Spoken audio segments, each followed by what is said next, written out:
Hello, ഞാൻ doctor Ashna, doctor Ashna's wellness clinic, Koothuparamba, Pilathara.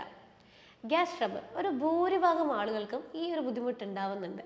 നമുക്ക് നല്ല രീതിയിലൊരു ഭക്ഷണ ക്രമീകരണങ്ങൾ കൊണ്ടുപോകാൻ പറ്റാതിരിക്കുക, പിന്നെ നല്ലപോലെ ഉറക്കം കിട്ടാതിരിക്കുക, കൂടുതലായിട്ട് ടെൻഷൻ കാര്യങ്ങളൊക്കെ ഉണ്ടാവുക, വ്യായാമം കുറഞ്ഞിരിക്കുക, കൃത്യമായിട്ട് നമ്മൾ ചവച്ചരച്ച് ഭക്ഷണം കഴിക്കാതിരിക്കുക, ഭക്ഷണത്തിൻ്റെ കൂടെ വെള്ളമൊക്കെ കുടിക്കുക.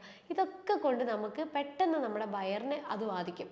വയറിനെ ബാധിച്ചു കഴിഞ്ഞാൽ എന്താവും, നമുക്ക് ഗ്രാജ്വലി ഭക്ഷണത്തിൻ്റെ ദഹനത്തിനെ ബാധിക്കുകയും അത് കാരണം കൊണ്ട് നമുക്ക് ഗ്യാസിൻ്റെ ബുദ്ധിമുട്ടുണ്ടാകുകയും ചെയ്യും. ഇതിൻ്റെ ലക്ഷണങ്ങൾ എന്തൊക്കെയാണെന്ന് വെച്ച് കഴിഞ്ഞാൽ വയറിങ്ങനെ ചിലവർ പറയാറ് വയറിങ്ങനെ പ്രഗ്നൻ്റ് ആയ വുമണിനെ പോലെ ഇങ്ങനെ വയറ് വീർത്ത് വരാറുണ്ട്. കുറേയധികം ഏമ്പൊക്കെ ഇങ്ങനെ ഇടയ്ക്കിടെ വരിക, ചിലർക്ക് കീഴ്വായു കുറേയധികം പോവുക, ചിലർക്ക് ഇങ്ങനെ മനം പുരട്ടിയിട്ട് ഇങ്ങനെ ഓക്കാനത്തിൻ്റെ പ്രശ്നങ്ങളൊക്കെ വരിക, ചിലർക്കാണെങ്കിൽ എരിച്ചലിൻ്റെ പ്രശ്നങ്ങൾ. ഇതൊക്കെ നമുക്ക് ഈ ഭക്ഷണത്തിൻ്റെ ദഹനത്തിൻ്റെ പ്രശ്നങ്ങൾ ഉണ്ടാകുമ്പോഴേ ഇത്തരം ലക്ഷണങ്ങളാണ് ഉണ്ടാകുക. ചിലർക്ക് പബ്ലിക്ലി ഈ ഒരു പ്രശ്നം കൊണ്ട് പോകാൻ ബുദ്ധിമുട്ടുണ്ടാവാറുണ്ട്. ക്ലിനിക്കിൽ കുറച്ച് പേഷ്യൻസ് വന്നു കഴിഞ്ഞാൽ ചിലർ പറഞ്ഞിട്ടുണ്ട്, എനിക്ക് ഈ ഒരു പ്രശ്നം കാരണം, എൻ്റെ ഈ ഒരു ദഹനത്തിൻ്റെ പ്രശ്നം കാരണം ഒന്ന് പുറത്ത് പോയിട്ട് മര്യാദക്ക് ഒരാൾക്കാരായിട്ട് സംസാരിക്കാൻ പറ്റില്ല. അപ്പം തന്നെ ഈ ഒരു ഏമ്പൊക്കെ ഇങ്ങനെ റിപ്പീറ്റഡ് ആയിട്ട് ഇങ്ങനെ വരാറുണ്ട്. വയറ് ചിലപ്പോൾ ഭക്ഷണം കഴിച്ച് ഒരു 10 മിനിറ്റ് കഴിഞ്ഞ് കഴിഞ്ഞാൽ വയർക്ക് ഇങ്ങനെ വീർത്ത് വരാറുണ്ട്. ഇത് ചിലർ പറയാറുണ്ട്. കാരണം നമ്മളെ ഒരു ജീവിത ശൈലിയിൽ ഉണ്ടാകുന്ന കൃത്യമായിട്ടുള്ളൊരു ഒരു ചിട്ടയോടെ നമുക്കത് പാലിക്കാൻ പറ്റാതിരിക്കുമ്പോഴാണ് ഇതുപോലെ ദഹനത്തിൻ്റെ പ്രശ്നങ്ങളൊക്കെ വരികയും നമ്മളത് ബാധിച്ച് അതിൻ്റെ ഒരു പ്രശ്നം നമ്മളിങ്ങനെ നീണ്ടു പോയി പിന്നെ മെൻ്റലിയും ഫിസിക്കലിയും വല്ലാത്ത രീതിയിൽ നമ്മളെ ഇറിറ്റേഷൻ ഉണ്ടാക്കുക. ഈ ഒരു വയറിൻ്റെ പ്രശ്നമുള്ളവർ ഭൂരിഭാഗം ആളുകൾക്ക് എപ്പോഴും ഒരു മെൻ്റൽ സ്ട്രെസ്സ് കൂടുതലായിരിക്കും. അവരൊരു ഹാപ്പിനെസ് അവർക്ക് കുറവായിരിക്കും. കാരണം ഈ ഒരു ദഹന പ്രശ്നം കാരണം ഉണ്ടാകുമ്പോഴേ നമുക്ക് മെൻ്റലി ഇറിറ്റേഷൻ, ഫിസിക്കലി ഇറിറ്റേഷൻ ഭയങ്കര കൂടുതലായിരിക്കും. അതുകൊണ്ട് തന്നെ എൻജോയ്മെൻറ്റ് ചെയ്യേണ്ട കാര്യങ്ങളൊക്കെ എൻജോയ്മെൻറ്റ് ചെയ്യാൻ പറ്റാതിരിക്കുക, ഭയങ്കരമായിട്ട് സ്ട്രെസ്ഡ് ആവുക, പെട്ടെന്ന് ഡിപ്രഷൻ വരിക, പെട്ടെന്ന് ആങ്സൈറ്റി പ്രശ്നങ്ങളൊക്കെ വരിക, പെട്ടെന്ന് ദേഷ്യം വരിക. ഇത്തരം പ്രശ്നങ്ങളൊക്കെ വയറിൻ്റെ ബുദ്ധിമുട്ടുള്ളവർ ഫേസ് ചെയ്യുന്ന കോമൺ ആയിട്ടുള്ള കുറച്ച് കാര്യങ്ങളാണ്. ചിലവർ ഈ ഗ്യാസ് വന്നിട്ട് വയറിലിങ്ങനെ കുടുങ്ങി നിൽക്കുമ്പം ചിലർക്ക് എന്താ ചെയ്യുക, ഇതിങ്ങനെ സ്പ്രെഡാകും. ചിലർക്ക് ബാക്കിൽ നമ്മുടെ കഴുത്തിൻ്റെ ഭാഗങ്ങളിലോട്ടേക്ക് സ്പ്രെഡാകും, ചിലർക്ക് നടുവിലോട്ടേക്ക് സ്പ്രെഡാകും, ചിലർക്ക് മുട്ടിലോട്ടേക്ക് സ്പ്രെഡാകും, ചിലർക്ക് വയറിൽ തന്നെ കുടുങ്ങിയിട്ട് വേദന ഉണ്ടാകും. അപ്പോൾ ഇവിടെയൊക്കെ വേദന ഉണ്ടാകുക. അപ്പോൾ പേഷ്യൻസ് ക്ലിനിക്കിൽ വന്നിട്ട് പറഞ്ഞു, ഇങ്ങനെ ഇത് പുറത്തോട്ടേക്ക് വരുന്നില്ല, ഇതിവിടെ ഇങ്ങനെ കുടുങ്ങി കിടക്കുക, ആരെങ്കിലും വന്നിട്ട് ഒന്ന് തട്ടിക്കഴിഞ്ഞാലോ അല്ലെങ്കിൽ ആരെങ്കിലും ഒന്ന് വന്നിട്ട് തടവിക്കഴിഞ്ഞാലോ ഈ ഏമ്പൊക്കായിട്ട് ഇങ്ങനെ ഇത് പുറത്തോട്ടേക്ക് വന്നുകൊണ്ടിരിക്കും. അപ്പോഴേ കുറച്ചൊരു ആശ്വാസം ഉണ്ടാവും. പക്ഷേ ഇത് പിന്നെയും ഈ പ്രശ്നം ഇങ്ങനെ ഡെയിലി ഈ ഒരു ഗ്യാസ് ട്രബിളിൻ്റെ പ്രശ്നം ഇങ്ങനെ ഫേസ് ചെയ്തുകൊണ്ടിരിക്കുന്ന കുറേ ആളുകളുണ്ട്. ചിലർക്ക് ഗ്യാസ് ഈ നെഞ്ചിലോട്ട് കയറിയിട്ട് പെട്ടെന്നൊരു നെഞ്ചുവേദന വന്ന് പേടിച്ചിട്ടേ ആശുപത്രിയിൽ കൊണ്ടുപോകും, ECG ഒക്കെ എടുത്ത് നോക്കും. പക്ഷെ എടുത്ത് നോക്കുമ്പോൾ ഒരു കുഴപ്പമില്ല, ഗ്യാസിൻ്റെ പ്രശ്നം.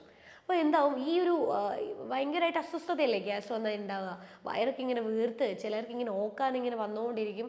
ഈ നെഞ്ചിലൊരു എന്തോ ഒരു ഭാരം നിറഞ്ഞു നിൽക്കുന്ന പോലെ, ഈ ഇവിടെയൊക്കെ ഷോൾഡറിലൊക്കെ ഭയങ്കരമായിട്ട്, കഴുത്തിന് ചുറ്റുമൊക്കെ ഭയങ്കരമായിട്ട് ബുദ്ധിമുട്ടുണ്ടാകുക. അപ്പോൾ ആ ഒരു പ്രശ്നം നമ്മൾ പെട്ടെന്ന് മാറാൻ വേണ്ടിയിട്ട് എന്ത് ചെയ്യും, ആൻറ്റാസിഡും അതുപോലത്തെ ടാബ്ലറ്റ് എടുക്കും ഈ ഗ്യാസ് കുറയാൻ വേണ്ടിയിട്ട്. അത് പക്ഷേ ഒരു താൽക്കാലികമായിട്ടുള്ളൊരു ആശ്വാസം, കംപ്ലീറ്റ് ആയിട്ട് ഈ ഒരു ഗ്യാസിൻ്റെ പ്രശ്നം മാറുന്നില്ല. അപ്പോൾ ഈ ഗ്യാസിൻ്റെ മരുന്ന് ഇങ്ങനെ ഈ ആൻറ്റാസിഡ്സ് പോലുള്ള മരുന്നുകൾ നമ്മൾ ഇത് മാറാൻ വേണ്ടി റെഗുലറായിട്ട് കഴിക്കുന്ന കുറേയധികം ആളെ എനിക്കറിയാം. അപ്പോൾ അതിങ്ങനെ സ്ഥിരമായിട്ട് കഴിച്ചു കഴിഞ്ഞാൽ അത് നമ്മുടെ വയറിനെ നല്ല രീതിയിൽ ബാധിക്കും. കാരണം ഈ ഗ്യാസ് ഉണ്ടാവാനുള്ള ഒരു കാരണം എന്താ, നമ്മൾ കഴിക്കുന്ന ഭക്ഷണം അത് വയറിൽ വെച്ചിട്ട് കംപ്ലീറ്റ് ആയിട്ട് ദഹിക്കുന്നില്ല. ആ ദഹിക്കാത്ത ഭക്ഷണം അവിടെ കിടന്ന് അത് അവിടെ പുളിച്ച് അവിടെ കിടക്കുമ്പോഴാണ് അതിൽ നിന്നൊരു ഗ്യാസ് ഫോർമേഷൻ ഉണ്ടാവുന്നത്. ആ ഒരു ഗ്യാസ് ഫോർമേഷനാണ് നമുക്ക് പല രീതിയിലും നമ്മളെ ബുദ്ധിമുട്ടുകളായിട്ട് നമുക്ക് ഉണ്ടാവുന്നത്. അപ്പം ഈ ഗ്യാസ് കുറയാൻ മരുന്നെടുത്തിട്ട് കാര്യമില്ലല്ലോ. ഈ ഗ്യാസ് വരാനുള്ള കാരണത്തിനെ നമ്മൾ നോക്കുക. അത് ചിലപ്പം ആമാശയം റിലേറ്റഡ് ആയിരിക്കും, ചിലപ്പോൾ ചെറുകുടലോ വൻകുടലോ റിലേറ്റഡ് ആയിട്ടുള്ളതായിരിക്കും, അല്ലെങ്കിൽ ലിവർ റിലേറ്റഡ് ആയിരിക്കും, അല്ലെങ്കിൽ പിത്തം കറക്റ്റ് പ്രൊഡ്യൂസ് ചെയ്യാത്തതിൻ്റെ പ്രോബ്ലം എന്തെങ്കിലും ആയിരിക്കും. അത് നമ്മൾ നോക്കുക. അത് എന്താണോ പ്രശ്നം അത് നോക്കി അത് ഡയഗ്നോസ് ചെയ്തിട്ട് മാറ്റുവാണെങ്കിൽ കംപ്ലീറ്റ് ആയിട്ട് നമുക്ക് ഒരു ഗ്യാസിൻ്റെ പ്രശ്നം നമുക്ക് റിക്കവർ ചെയ്യാൻ പറ്റും. അല്ലാതെ ഗ്യാസ് വന്നു കഴിഞ്ഞാൽ എപ്പോഴും ഗ്യാസിൻ്റെ മരുന്നിൽ തന്നെ നമ്മൾ ഹോൾഡ് ചെയ്ത് നിന്ന് കഴിഞ്ഞാൽ ഇത് നമുക്ക് ഭാവിയിൽ ഈ ഒരു ദഹന പ്രശ്നം മാറാതിരിക്കുമ്പോൾ ഇത് അൾസറിലോട്ടേക്ക് മാറും. അൾസറിൻ്റെ പ്രശ്നം വന്നു കഴിഞ്ഞാൽ നമുക്ക് അത് റിക്കവർ ചെയ്തെടുക്കാൻ കുറച്ചധികം ബുദ്ധിമുട്ടാണ്. അൾസർ വന്നു കഴിഞ്ഞാൽ വളരെയധികം ബുദ്ധിമുട്ടുകൾ നമ്മൾ ഫേസ് ചെയ്തുകൊണ്ടിരിക്കേണ്ടി വരും. അപ്പോൾ ഈ ഒരു ഗ്യാസ് ട്രബിൾ നമുക്ക് വരാൻ കുറച്ച് കാരണങ്ങളുണ്ട്. അപ്പോൾ അതിലൊരു കാരണമാണ് ഞാൻ ഇന്നിവിടെ സംസാരിക്കാൻ പോകുന്നത്. അതാണ് ഹൈപ്പോ അസിഡിറ്റി, ഹൈപ്പർ അസിഡിറ്റി എന്ന് പറയുന്നത്. അതിൽ ഈ ഗ്യാസ് ട്രബിൾ ഉണ്ടാവാനുള്ള മെയിൻ കാരണം എന്ന് പറയുന്നത് ഹൈപ്പോ അസിഡിറ്റി എന്ന് പറയും. അതായത് നമ്മുടെ ഒരു ആമാശയം, ഈ ആമാശയത്തിൽ ഒരു ആസിഡ് പ്രൊഡക്ഷൻ ഉണ്ട്. ആസിഡ് പ്രൊഡക്ഷനാണ് നമ്മുടെ അവിടെ എത്തുന്ന ഭക്ഷണത്തിനെ നല്ല രീതിയിൽ കുഴമ്പ് രൂപത്തിലായിട്ട് ദഹിപ്പിച്ചിട്ട് നമ്മുടെ ചെറുകുടലിലോട്ടേക്ക് ഈ ഭക്ഷണത്തിനെ കൊടുക്കുന്നത്. അപ്പം ഈ ആസിഡ് ഉണ്ടാവുന്നത് ഈ ആമാശയത്തിലൊരു കുറച്ച് കോശങ്ങളുണ്ട്, പാരൈറ്റൽ സെൽ എന്ന് പറയും. അപ്പോൾ ഈ സെൽസാണ് എന്ത് ചെയ്യുന്നത്, ആസിഡ് പ്രൊഡക്ഷൻ ആവശ്യത്തിന് ടൈമിന് നമ്മളെ ആമാശയത്തിൽ ഉണ്ടാക്കുന്നത്. അപ്പോൾ ഈ ഒരു കോശത്തിൽ എന്തെങ്കിലും വീക്കം അല്ലെങ്കിൽ ഇൻഫ്ലമേഷൻ അല്ലെങ്കിൽ ഡാമേജ് അങ്ങനെ എന്തെങ്കിലും വന്നു കഴിഞ്ഞാൽ എന്താകും, ഈ ആസിഡ് പ്രൊഡക്ഷൻ അത് നല്ല രീതിയിൽ ബാധിക്കും. ചിലപ്പം ആ കൗണ്ട് കൂടും, ചിലപ്പം ഈ ആസിഡിൻ്റെ കൗണ്ട് കുറയും. അപ്പോൾ ഈ സെൽസിൽ ഉണ്ടാവുന്ന വീക്കം കാരണം ആമാശയത്തിലെ ആസിഡിൻ്റെ അളവ് നല്ല രീതിയിൽ കുറയാൻ തുടങ്ങും. അപ്പോഴാണ് ആസിഡിൻ്റെ കുറവ്, അതിനെയാണ് ഹൈപ്പോ അസിഡിറ്റി എന്ന് പറയുന്നത്. ഈ ആസിഡ് കുറഞ്ഞു കഴിഞ്ഞാൽ നമ്മൾ ആമാശയത്തിലേക്ക് എത്തുന്ന ഭക്ഷണത്തിനെ കംപ്ലീറ്റ് ആയിട്ട് ദഹിപ്പിക്കാൻ പറ്റാറില്ല. പ്രത്യേകിച്ച് പറയുവാണെങ്കിൽ ഹെവി ആയിട്ടുള്ള ഭക്ഷണങ്ങൾ, പ്രോട്ടീൻ ഫുഡ്, അത് ഈ പയർ പരിപ്പ് വർഗ്ഗങ്ങളും പിന്നെ നട്ട്സും ചിക്കൻ, മീൻ, മുട്ട അങ്ങനെയുള്ള ഭക്ഷണങ്ങളൊക്കെ ദഹിപ്പിക്കാനായിട്ട് കുറച്ച് ബുദ്ധിമുട്ടായിരിക്കും. അപ്പോൾ അങ്ങനെയുള്ള ഭക്ഷണം കഴിച്ചു കഴിഞ്ഞാൽ ഈ ഹൈപ്പോ അസിഡിറ്റി ഉള്ളവർക്ക് ഒരു 10-15 മിനിറ്റ് കഴിഞ്ഞ് ഈ ഭക്ഷണം കഴിച്ച് ഒരു 10-15 മിനിറ്റ് കഴിഞ്ഞ ഉടൻ തന്നെ എന്താകാൻ തുടങ്ങും, ഗ്യാസിൻ്റെ പ്രശ്നം സ്റ്റാർട്ട് ചെയ്യും. ഒന്നുകിൽ ഈ ഒരു ഗ്യാസ് ഏമ്പക്കായിട്ട് ഇങ്ങനെ റിപ്പീറ്റായിട്ട് വന്നുകൊണ്ടിരിക്കുക. ചിലർക്ക് വയറിങ്ങനെ സ്തംഭനം, വയറ് നിറഞ്ഞു നിൽക്കുന്ന പോലെ വീർത്ത് വരാൻ തുടങ്ങും. ചിലർക്ക് കീഴ്വായു കുറച്ചധികം പുറത്തോട്ട് പോകാൻ തുടങ്ങും. ചിലർക്ക് ഗ്യാസ് കുടുങ്ങിയിട്ട് വയറ് നിറഞ്ഞ് അത് ചിലപ്പം സ്പ്രെഡായിട്ട് നമുക്ക് വേദനയായിട്ട് വരികയും ചെയ്യും. അപ്പോൾ ഈ പ്രോട്ടീൻ ഫുഡിനാണ് പ്രത്യേകമായിട്ട് നമുക്ക് നമ്മുടെ വയറ് റിയാക്ഷൻ ഉണ്ടാക്കുക. അതിനുള്ള ഒരു മെയിൻ കാരണം, ഈ ആസിഡ് കുറയാനുള്ള ഒരു മെയിൻ കാരണം എന്ന് പറയുന്നത് നമ്മുടെ ആമാശയത്തിൽ എച്ച് പൈലോറി എന്നൊരു ബാക്ടീരിയയുടെ ഇൻഫെക്ഷൻ കാരണം കൊണ്ട് നമുക്ക് ഈ ഒരു ഹൈപ്പോ അസിഡിറ്റി എന്ന് പറയുന്നൊരു പ്രശ്നം ഉണ്ടാകും. കാരണം ഈ എച്ച് പൈലോറി ബാക്ടീരിയ വന്നിട്ട് ഈ കോശങ്ങളെ ഇൻഫെക്റ്റഡ് ആക്കുകയും അത് കാരണം അവിടെ വീക്കം അല്ലെങ്കിൽ ഡാമേജോ സംഭവിക്കുമ്പോഴേ ആസിഡ് ഉണ്ടാവുന്നതിൻ്റെ അളവ് നന്നായിട്ട് കുറയുകയും ആസിഡ് കുറയുന്നതിൻ്റെ ഭാഗമായിട്ട് എന്തുണ്ടാവും, കഴിക്കുന്ന ഭക്ഷണം കംപ്ലീറ്റ് ആയിട്ട് ദഹിപ്പിക്കാൻ പറ്റില്ല. കാരണം ഇത്ര ഭക്ഷണം കഴിക്കുമ്പം ഇത്ര ആസിഡ് എങ്കിലും നമ്മൾ വയറിൽ ഉണ്ടായിരിക്കണം. അപ്പോൾ ഈ ആസിഡ് നന്നായിട്ട് കുറയുമ്പോൾ ആ പ്രത്യേകം ഭക്ഷണത്തിന് ദഹിപ്പിക്കാനുള്ള ആസിഡ് ലഭിക്കുന്നില്ല. അതുകൊണ്ട് തന്നെ ദഹനം കംപ്ലീറ്റ് ആയിട്ട് ഫോം ചെയ്യുന്നില്ല. അപ്പോൾ എന്താകും, ഈ കഴിച്ചിട്ട് ഈ ദഹിക്കാത്ത ഭക്ഷണം എത്തുന്നത് ചെറുകുടലിലേക്കാണ്. അപ്പോൾ ഈ ചെറുകുടലിൽ എത്തിക്കഴിഞ്ഞാൽ എന്താകും, ഈ ദഹിക്കാത്ത ഭക്ഷണം കാരണം അവിടെ ഉണ്ടാവുന്ന നല്ല ബാക്ടീരിയകൾ ഡാമേജ് ആവാൻ തുടങ്ങുകയും ഭക്ഷണം കംപ്ലീറ്റ് ദഹിക്കുന്നത് കുറയുകയും ചെയ്യും. ആ ഭക്ഷണം അവിടെ കെട്ടിക്കിടക്കുകയും അതിൽ നിന്നൊരു ഗ്യാസ് ഉണ്ടാവുകയും ആ ഗ്യാസാണ് പിന്നീട് നമുക്ക് ബുദ്ധിമുട്ടായിട്ട് വരുന്നത്. അപ്പോൾ ആമാശയം കാരണം ഇത് ചെറുകുടലിനെയും ബാധിക്കും. അത് കാരണം കൊണ്ട് നമുക്ക് മലബന്ധം ഉണ്ടാകാനുള്ള സാധ്യതയുണ്ട്. അപ്പോൾ മലബന്ധം ഉണ്ടാകുകയും അത് കാരണം പിന്നീട് പോകുമ്പോൾ നമുക്ക് പൈൽസ് പോലുള്ള കാര്യങ്ങളും ഇത്തരം പ്രശ്നങ്ങളൊക്കെ ഉണ്ടാവും. അപ്പോൾ ഈ ഒരു ദഹനത്തിൻ്റെ പ്രശ്നങ്ങൾ ഇങ്ങനെ റിപ്പീറ്റഡ് ആയിട്ട് മുന്നോട്ട് പോയി കഴിഞ്ഞാൽ ഇത് കാരണം നമുക്ക് പല വിധത്തിലുള്ള ആരോഗ്യ പ്രശ്നങ്ങൾ ഉണ്ടാവും. ഓട്ടോ ഇമ്മ്യൂൺ കണ്ടീഷൻസ് ഉണ്ടാവും, സ്ട്രെസ് പ്രശ്നങ്ങൾ ഉണ്ടാവും, ഹോർമോണൽ വ്യതിയാനങ്ങൾ ഉണ്ടാവും. അത്തരത്തിൽ പല പ്രോബ്ലംസും ഇതിൻ്റെ ഭാഗമായിട്ട് നമുക്ക് ഫോം ചെയ്യും. അപ്പം നമ്മൾ നോക്കുക എന്തുകൊണ്ടാണ് നമുക്കിങ്ങനെ ഗ്യാസ് ട്രബിൾ ഉണ്ടാവുന്നത്. ആ ഒരു ഗ്യാസ് ട്രബിൾ നമ്മൾ കുറയ്ക്കാനുള്ള കാര്യങ്ങൾ ചെയ്ത് കൊടുക്കുക. ബ്ലഡ് ചെക്ക് ചെയ്ത് നോക്കണോ, എച്ച് പൈലോറി എന്ന് പറയുന്ന ഒരു ബാക്ടീരിയൽ ഇൻഫെക്ഷൻ ഉണ്ടോ, IgM എച്ച് പൈലോറി എന്ന് പറയുന്ന ഒരു ബ്ലഡ് ടെസ്റ്റ് നമുക്ക് ചെക്ക് ചെയ്ത് നോക്കാം. അത് പോസിറ്റീവ് ആണെങ്കിൽ, അത് നെഗറ്റീവ് ആയി കഴിഞ്ഞാൽ മാത്രമേ നമുക്ക് ഈ ഒരു അസിഡിറ്റിയുടെ പ്രശ്നം, ഹൈപ്പോ അസിഡിറ്റി പ്രശ്നം നമുക്ക് കംപ്ലീറ്റ് ആയിട്ട് ക്ലിയർ ആക്കാൻ പറ്റുള്ളൂ. അതുപോലെ ഈ ഹൈപ്പർ അസിഡിറ്റി ഉണ്ട്, അതായത് ഈ ഒരു എച്ച് പൈലോറി ബാക്ടീരിയയുടെ ഇൻഫെക്ഷൻ കൊണ്ട് തന്നെ ഈ ആമാശയത്തിൽ ആസിഡിൻ്റെ അളവ് കൂടും. അപ്പോൾ അത് കാരണം എന്താവും, നമുക്ക് ഈ ഒരു ആസിഡ് പ്രൊഡക്ഷൻ കൂടിയില്ലേ, അത് കാരണം നമുക്ക് എരിച്ചിൽ ഭയങ്കരമായിട്ട് ഉണ്ടാകും. എരിച്ചിൽ ഉണ്ടാകുമ്പോഴേ നമുക്ക് നെഞ്ചെരിച്ചിൽ ഉണ്ടാകും. കോമൺ ആയിട്ട് ഇത് വയറെരിച്ചിലായിട്ടാണ് ഉണ്ടാകുക. അപ്പോൾ ഈ വയറെരിച്ചിൽ നീണ്ടു നിൽക്കുമ്പം അൾസറിൻ്റെ പ്രശ്നങ്ങളൊക്കെ കൂടുതലായിട്ട് ഉണ്ടാകും. അപ്പോൾ ഈ എരിച്ചിൽ കാരണം നമ്മളുടെ അവിടെയുള്ള ഈ ഫുഡ് പൈപ്പ്, നമ്മൾ ഈ ഭക്ഷണം കഴിച്ചു കഴിഞ്ഞാൽ ഈ അന്നനാളം വഴി ആമാശയത്തിലേക്കാണ് ഭക്ഷണം പോവുക. അപ്പോൾ ഈ ആമാശയത്തിലേക്ക് എത്തിയ ഭക്ഷണം തിരിച്ച് മുകളിലോട്ടേക്ക് പോവാതിരിക്കാൻ വേണ്ടിയിട്ട് അവരൊരു വാൾവ് ഉണ്ട്. ആ വാൾവ് എപ്പോഴും ക്ലോസ് ആയിട്ടാണ് ഉണ്ടാകുക. അപ്പോൾ ഈ അസിഡിറ്റി ഇങ്ങനെ നീണ്ടു നിൽക്കുമ്പോൾ നമുക്ക് പല രീതിയിലുള്ള ന്യൂട്രീഷണൽ പ്രോബ്ലംസ് ഉണ്ടാകും. കാൽഷ്യവും മഗ്നീഷ്യവും വൈറ്റമിൻ ഡിയും അയേണും പ്രോട്ടീനും വിറ്റാമിൻ B12 ഇതിൻ്റെ ഒക്കെ ഡെഫിഷ്യൻസി നമുക്ക് ഉണ്ടാവും.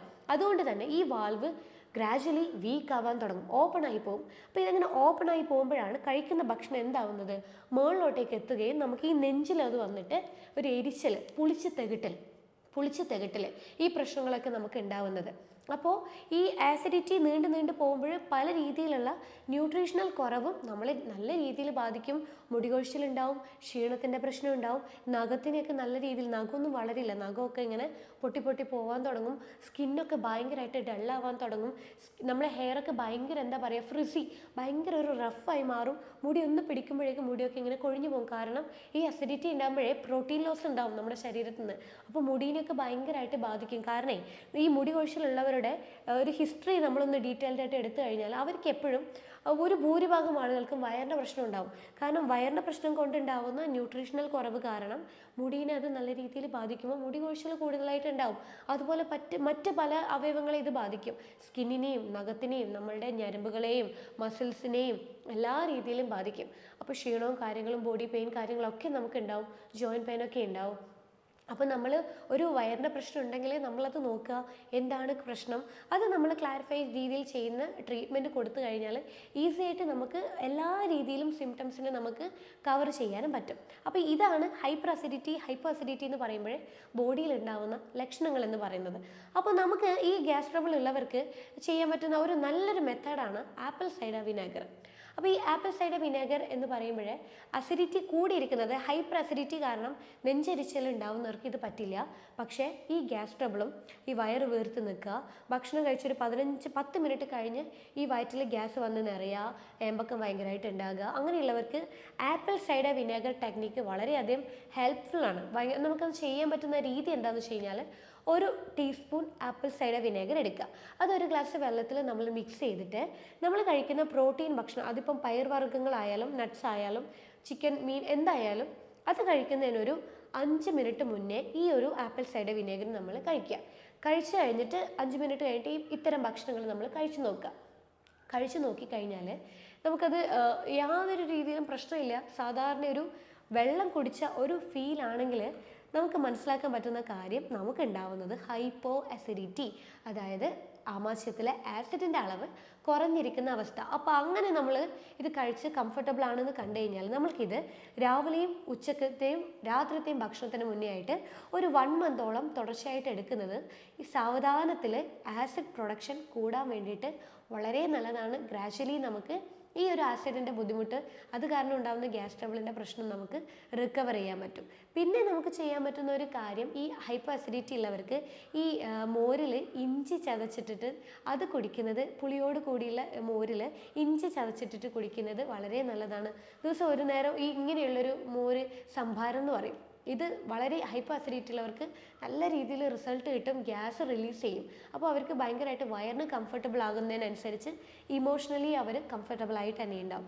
മറ്റൊരു മെത്തേഡ് നമുക്ക് ചെയ്യാൻ പറ്റുന്നത് ഈ കറിവേപ്പില അരച്ചിട്ട് ഒന്ന് വെള്ളമൊന്നും കൂട്ടാതെ അത് അരച്ചെടുത്തിട്ട് ഈ മോരിൽ നമ്മൾ മിക്സ് ചെയ്തിട്ട് കുടിക്കുന്നതും അസിഡിറ്റി, ഈ ഹൈപ്പർ അസിഡിറ്റി കാരണം ഉണ്ടാകുന്ന ഗ്യാസ് ട്രബിൾ കുറയാൻ വേണ്ടിയിട്ട് വളരെ നല്ലതാണ്. പിന്നെ നമുക്ക് പ്രൊബയോട്ടിക് എന്ന് പറയുമ്പോൾ തൈര് വളരെ നല്ലതാണ്. ദിവസവും നമ്മൾ കഴിക്കുന്ന ഭക്ഷണത്തിൻ്റെ കൂടെ 1 കപ്പ് തൈര് നമ്മൾ ദിവസവും ഉൾപ്പെടുത്തി കൊടുക്കുക. അത് അസിഡിറ്റി കാരണം ഉണ്ടാകുന്ന ഗ്യാസ് കുറയും. അതുകൊണ്ട് തന്നെ നമുക്ക് ഈ വയറ് വീർത്ത് വെക്കുന്നതൊക്കെ നല്ല രീതിയിൽ മാറ്റം ഉണ്ടാകും.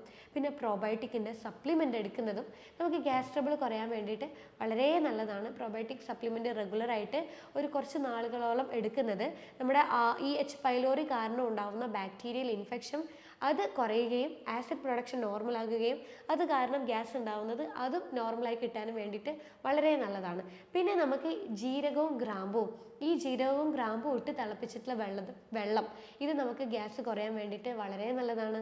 ദിവസവും നമ്മൾ 1-2 ഗ്ലാസ് നമ്മൾ ഈ വെള്ളം കുടിക്കുന്നതും ഈ ഗ്യാസ് കുറയാനും, നമുക്ക് ആ ഒരു മനം പുരട്ടലൊക്കെ ഉണ്ടാകും ചിലർക്ക് ഗ്യാസ് വന്നു കഴിഞ്ഞാൽ, അതൊക്കെ നല്ല രീതിയിൽ മാറിക്കിട്ടും. പിന്നെ ചെയ്യേണ്ട മെയിനായിട്ടുള്ള നമ്മൾ ശ്രദ്ധിക്കേണ്ട ഒരു കാര്യം, രാവിലെ എഴുന്നേറ്റ ഉടനെ എപ്പോഴും ഈ ഗ്യാസിൻ്റെ പ്രശ്നമുള്ളവർ 2 ഗ്ലാസ് വെള്ളം എഴുന്നേറ്റ ഉടൻ തന്നെ കുടിക്കാൻ വേണ്ടിയിട്ട്, തിളപ്പിച്ചാറ്റിയ വെള്ളം കുടിക്കാൻ വേണ്ടിയിട്ട് ശ്രദ്ധിക്കുക. കാരണം രാവിലെ എഴുന്നേറ്റ് നിൽക്കുമ്പോഴേക്കും നമ്മുടെ വയറിൽ നിറഞ്ഞു നടക്കുന്ന ദഹനരസങ്ങളെ, കുടുങ്ങി ഒരു അസ്വസ്ഥതയായിട്ട് കിടക്കുന്ന ദഹനരസങ്ങളെ നേർപ്പിക്കാൻ വേണ്ടിയിട്ട് നല്ലതാണ് ഇങ്ങനെ രാവിലെ തന്നെ വെള്ളം കുടിക്കുന്നത്. അപ്പോൾ ഈ രാവിലെ തന്നെ എഴുന്നേറ്റ് 2 ഗ്ലാസ് വെള്ളം വെറും വയറ്റിൽ കുടിക്കുന്നത് ഇത്തരം ദഹന പ്രശ്നങ്ങൾ ഉണ്ടാവാതെ നമുക്കത് നോർമലാക്കി കൊണ്ടുപോകാൻ വേണ്ടിയിട്ടും വളരെ നല്ലതാണ്. അപ്പോൾ ഇത്രയും കാര്യങ്ങൾ നമുക്ക് ഗ്യാസിൻ്റെ പ്രശ്നം ഉണ്ടെങ്കിൽ നമുക്ക് ചെയ്യാൻ പറ്റുന്നതാണ്. അതല്ലാതെ ഇതൊക്കെ ചെയ്തിട്ടും നിങ്ങൾക്ക് ഇങ്ങനെ റിപ്പീറ്റഡ് ആയിട്ട് ഗ്യാസ് ട്രബിളിൻ്റെ പ്രശ്നം ഇങ്ങനെ വല്ലാണ്ട് വരുന്നുണ്ടെങ്കിൽ എന്ത് ചെയ്യുക? ഒരു ഡോക്ടറെ കൺസൾട്ട് ചെയ്യുക. ഇതിൻ്റെ റീസൺ നമ്മൾ കണ്ടുപിടിക്കുക. ആ റീസണിനെ നമ്മൾ ട്രീറ്റ് ചെയ്ത് മാറ്റുവാണെങ്കിൽ നല്ല രീതിയിൽ നമുക്ക് ഗ്യാസിൻ്റെ പ്രശ്നങ്ങൾ നമുക്ക് തീർത്തെടുക്കാനും പറ്റും. അപ്പോൾ ഗ്യാസ് ട്രബിളിനെ കുറിച്ച് നിങ്ങൾക്ക് കൂടുതലായിട്ട് അറിയണമെങ്കിൽ താഴെ കാണുന്ന നമ്പറിൽ നിങ്ങൾ കോൺടാക്ട് ചെയ്താൽ മതി. അടുത്തൊരു ഹെൽത്ത് ടോപ്പിക്കുമായിട്ട് അടുത്ത വീഡിയോയിൽ കാണാം. അതുവരേക്കും ബൈ.